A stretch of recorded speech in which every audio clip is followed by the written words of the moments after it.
Programımız kaldığımız yerden devam ediyor. Şu anki konuklarımız üroloji uzmanı Profesör Doktor Cemal Göktaş, Operatör Doktor Ender Kavukçu.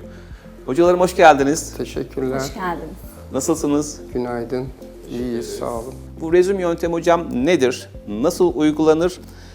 Ve hastalara rezumla neler yapılabilir? Biraz bahseder misiniz? Rezum dediğimiz bir yöntem son yıllarda prostat tedavisine girişimsel bir işlem olarak, tam ameliyat demeyebiliriz, girişimsel bir işlem olarak yerini aldı.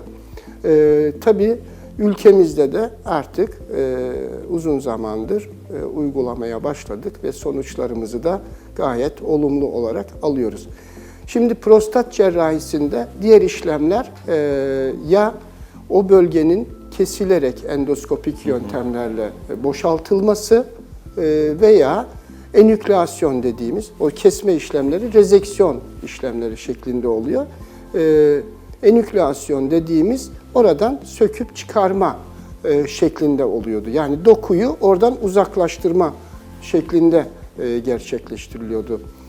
İşte rezum dediğimiz yöntem biraz daha farklı bir etki mekanizmasıyla aqua ablasyon dediğimiz etkin sıcak hava buharı etkileme enjeksiyonu yöntemiyle doku nekrozu, yani anlaşılır olması dolayısıyla hücre ölümü yapılıp oradan o zaman içerisinde hücreler öldükten sonra oradan dökülüp idrarın drenajını, yani suyun akışını sağlayacak bir boşluk, mevcut obstrüksiyonun, yani tıkanıklığın, mekanik tıkanıklığın ortadan kalkmasını sağlayacak bir yöntem. Peki Cemal Hocam, çok affedersiniz lafınızı kestim. Diğer prostat ameliyatlarına göre etkinliği nedir rezumun?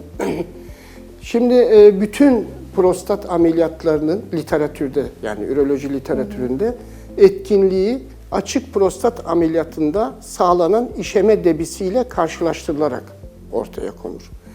Bir tedavi yönteminin etkin olabilmesi için işeme debisinde Qmax dediğimiz maksimum akış hızı denen bir parametre vardır. Bu maksimum akış hızını 15 mililitre saniyenin üzerine çıkartacak yöntemleri biz etkin kabul ediyoruz. Tabii başka değerlendirme yöntemleri var. Semptom skorları var. Ondan sonra ortalama akışta meydana gelen artışlar.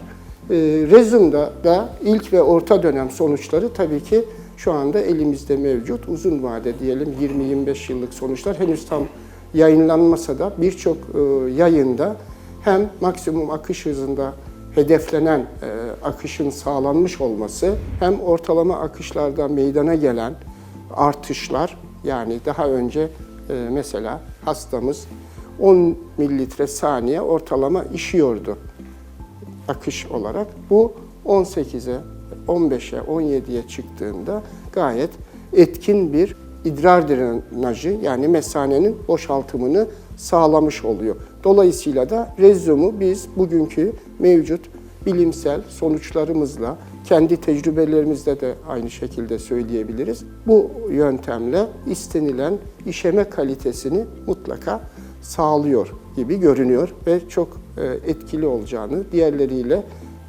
başat gidebilecek bir yöntem olduğunu söyleyebiliriz. Hocam, Ender Hocam, bu soruyu size sormak istiyorum. Bu işlem süre olarak ne kadar? Hastanın hastanede yatması gerekiyor mu? Ve eski yöntemler diye hocam az önce bahsetti. Tur yöntemi var, işte lazerle yapılan yöntemler vardı. Onlara olan üstünlüklerine çok kısa bahsederseniz memnun olurum. Şimdi şöyle, açık ameliyatta hastanın daha uzun süre hastanede kalması gerekiyordu. Tur yöntemleriyle ve lazer ameliyatları, bunların hepsi ameliyat. Hastaya genel anestezi veriyorduk. Anesteziden, ameliyattan sonra hastanın birkaç gün hastanede kalması gerektiren yöntemlerdir. Rezum ise biz hastaya hafif bir sedatize edici dediğimiz ağrı kesici, hafif bazı ilaçlar verip lokal anestezi altında hastaya yapıp hastayı birkaç saat gözlem altında tuttuktan sonra evine rahatlıkla gönderiyoruz. Rezumun zaten bizim için en büyük avantajlarından bir tanesi bu. Çok kolay uygulanabilir olması. İşlem süresi yaklaşık 5-10 dakika oluyor. 9 saniyelik buharlar veriyoruz hastaya. Bu buharlar enjeksiyonlardan yaklaşık olarak 6-8 tane yapıyoruz ve 5-10 dakika içinde hastayla işimiz bitmiş oluyor. Peki ameliyathane koşullarında mı yoksa ofis şartlarında yapılabilir? Ofis koşullarında da yapılabilir, ameliyathane şartlarında da yapılabilir. Biz ameliyathane şartlarında yapmayı tercih ediyoruz. Çünkü cihazımız ameliyathanede daha steril ortam, daha rahat çalışma ortamımız olduğu için ameliyathanede yapıyoruz işte. Lokal anestezi veriliyor. Lokal herhalde. anesteziyle veriyoruz. 1-2 saat sonra hastalar yürüyerek evlerine gidebiliyorlar. Evet, bayağı konforlu bir sağlık hizmeti olmuş. Zaten diğer ameliyat yöntemlerinin hepsinden en büyük avantajlarından bir tanesi hastanın aynı gün evine gidebilmesi, ciddi bir komplikasyonla karşılaşmıyor olması. Evet, çok güzel. Ender Hocam, rezum operasyonu olan bir erkeğin normal yollardan çocuğu olmasına engel bir durum var mıdır? Şimdi özellikle genç hastalarda artık prostat yaşımız gençleşti. Daha doğrusu prostat tedavisini artık genç hastalarda da yapmak zorunda kalıyoruz. Özellikle 65 yaş altındaki genç dinamik hastalar bize prostat cerrahisi öncesi şununla geliyorlar. Acaba cinsel fonksiyonlarım etkilenir mi? Acaba çocuk sahibi olabilir miyim? Prostat cerrahilerinden sonra maalesef normal yollardan, diğer eski konvansiyonel prostat cerrahilerinden sonra normal yollardan çocuk sahibi olmak çok mümkün değil. Çünkü biz prostat cerrahisiyle meninin dışarı gitmesine engel olacak bir boşluk açıyoruz. Rezumda ise çok büyük bir avantajı cinsel fonksiyonlar, sertleşme üzerine hiçbir negatif etkisi yok ve aynı şekilde ejekülasyon dediğimiz meninin dışarı çıkması aynı şekilde devam ettiği için hem psikolojik olarak çok daha hastalar mutlu oluyorlar hem de genç çocuk beklentisi olan hastalarda hiçbir problem yaşamıyoruz. Rezum o zaman gayet avantajlı olmuş. Hocam bu soruyu size sormak istiyorum Cemal Hocam. Yıllardır yani ürolojide hakikaten prostatla çok ilgilenen bir hekim olarak yani bu teknikleri ve yöntemleri kıyaslayabilecek ve buradaki başarılarını gören, bunları defalarca yaşamış bir hekim olarak bu tip bir operasyonun yapılamayacağı bir hasta grubu var mı? Tabii. İleri yaşlarda yapılabilir mi? Biraz da bu konudan bahseder misiniz? Şimdi Ender Bey'in bıraktığı noktadan aslında tam sizin sorunuza devam ediyoruz. Evet. Şimdi rezumu biz bütün prostat hipertrofisi olan, hiperplasisi olan hastalara yapabiliriz. Yani prostat cerrahi ihtiyacı olan her hastaya yapabiliriz. Ender Bey'in belirttiği özellikle cinsel aktif hastalar önemli bir grup. Bu cinsel aktif hastalarda tabii ki prostat hacmiyle, gramajıyla alakalı bir sınırlama var. 35-40 gramdan başlayıp 80 grama hatta 100 grama kadar olan prostatları rezumla rahatlıkla tedavi etme seçeneğimiz elimizde sağlam olarak duruyor. Birincisi Ender Bey'in belirttiği cinsel aktif olan hastalar. İkincisi de daha da önemli sizin söylediğiniz bir hasta grubu var. Sürekli evde yatalak, ek hastalıkları var, kardiyak problemleri var, solunum problemleri var veya nörolojik geçirilmiş yatalak, inmeler, felçler vesairelerden dolayı hareket kısıtlığı ve bunlarda genel anestezi riski çok yüksek olduğu için hemen hemen genel anestezi alamadıkları için de cerrahi seçeneklere ulaşamayan bir hasta grubu var. Ve bunlar özellikle de daimi sondalılar. Sondayla geziyorlar, Sondayla sonda yaşıyorlar. Tabii Evet. sondayla yaşıyorlar. Sondayla yaşadıkları için de hem sonda komplikasyonları, hem enfeksiyon komplikasyonları, hem hayat kalitesi veya zaten hayat kaliteleri belki alt seviyede ama daha ek zorluklar çıkarıyor bu tür yaşam biçimi. Asıl bunlarda işte hocanın söylediği gibi lokal ve sedasyon anestezisiyle bu işi çözebilmek çünkü komplikasyon olarak da yöntem çok fazla bir risk taşımayan yöntem. Mesela çalışmalarda veya çalışmalarımızda, bizim tecrübelerimizde kan transfüzyonu gerektirecek hiçbir kanama yapmıyor. Ondan sonra ciddi bir darlık, travma vesaire gibi komplikasyonları yok. Ve kolay uygulanabilir, çabuk uygulanabilir. Genel anestezi ihtiyacı olmayan, engel olan durumlarda uygulanabilir olması dolayısıyla belki de bu hastaların hayat kalitelerine sondadan kurtarma şeklinde, çünkü böyle çalışmalar da var literatürde. Bunlar 3 ay içerisinde sondasız hayatlarına devam edebilecek şekle gelmişler. Yani sizin söylediğiniz hasta grubu belki de Rezum'un hedef hasta gruplarından, alt gruplarından bir tanesi olacaktır diye düşünüyorum Türkiye'de. Çok önemli bir grup çünkü haftada birkaç hasta, böyle bir yöntem mi vardı, benim babam, benim dedem ameliyat olamıyordu, yıllardır sondalıydı, sondadan kurtarabilecek miyiz diye haftada birkaç hasta başvurusu alıyoruz. Kesinlikle çok önemli. Hem bakan kişi için de, refakatçi Evet, için de. kesinlikle. Yine çalışan kesim hastane ortamında hani yatış olmaması çok güzel yine aynı şekilde. Çok güzel bir sağlık hizmeti. Hocam birkaç teknik soru sormak istiyorum. Buyurun. Birinci sorum hocam şu, işlemin nüksü oluyor mu? Yani nükseder mi? Diyelim ki işlemi yaptınız, tekrar aradan belli bir süre sonra, yani 1 yıl sonra, 2 yıl sonra tekrardan o bölgeye bir kontraksiyon, bir skar oluşumu, buna bağlı olarak tekrar bir daralma oluşabilir mi? Rezum'da tekrar bir skar oluşumu beklemiyoruz. Çünkü skar oluşumu için bir travma gerektir. Rezum çok travmasız bir yöntem.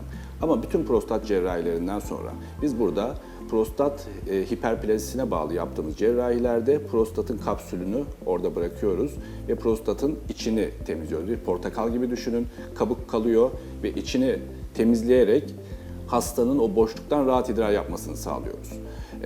Kapsül orada durduğu sürece prostat dokusu hormona bağlı bir dokudur. Hormonal olarak ilerleyen zamanlarda tekrar prostat dokusu oluşabilir. Bu bütün prostat cerrahileri için de geçerli. Açık prostat cerrahisinde de bizim transuretral rezeksiyon yaptığımız prostatlarda da red light, green light ve benzeri bütün lazer cerrahilerinden sonra da prostat ilerleyen dönemlerde tekrar edebilir. Burada önemli olan hastanın tekrar ameliyata ihtiyaç olup olmayacağı. Yaklaşık olarak prostat cerrahisi yaptığımız hastalarda 20 yıl içinde prostattan tekrar şikayetleri olmaya başlayabilir. Rezum'la bugüne kadar yapılan hastalarda tabii ki ileride belki bu büyümeye bağlı tekrarlama ihtimali olacaktır ama tam olarak süreyi bilmiyoruz. Ama diğer cerrahilerden ciddi bir farkı, açık cerrahiden ya da transuretral rezeksiyondan, TUR'dan bir farkı olduğunu düşünmüyoruz. Prostat kanseri sık görülen bir şey. Evet. Burada biyopsi yapma şansı var mı? Bir. İkincisi, eğer kanseröz bir dokuysa bunu nasıl ayırt edebiliyorsunuz? Sonuçta orası buharlaştırdığınız bir dokudan bahsediyorsunuz. Yani oradan bir spesimen alma şansınız olabiliyor mu aynı işlem esnasında? Ya da direkt olarak Rezum'la yaptığınız işlem o prostat kanserine de iyi gelebilir mi? Şöyle, birincisi prostat tedavisi, yani medikal tedaviye bile hastayı değerlendirirken bir defa mutlaka kanser var mı yok mu zaten bildiğiniz gibi PSA ile vesaire değerlendiriyoruz. Artık multiparametrik MR'lar vesaire görüntüleme yöntemleri de bunlara katkı sağlıyor. Ve biyopsi ihtiyacı olan hasta mutlaka işlem öncesi biyopsi yapılıp ayrıcı tanıyı gerçekleştirmeniz lazım. Rezum'da doku çıkmıyor. Doku çıkmayınca belki patolojik tanı için yeterli malzeme yok. Ancak bu adenomun geliştiği bölge prostat kanserlerinin %2-3'ünün bile tam değil gelişebileceği ve düşük dereceli kanserlerin gelişebileceği bir şeydir. Biz onlara mesela TUR'da, açık ameliyatta vesaire rastlantısal kanserler diyoruz. Ne kadar incelenmiş olsa bile yani.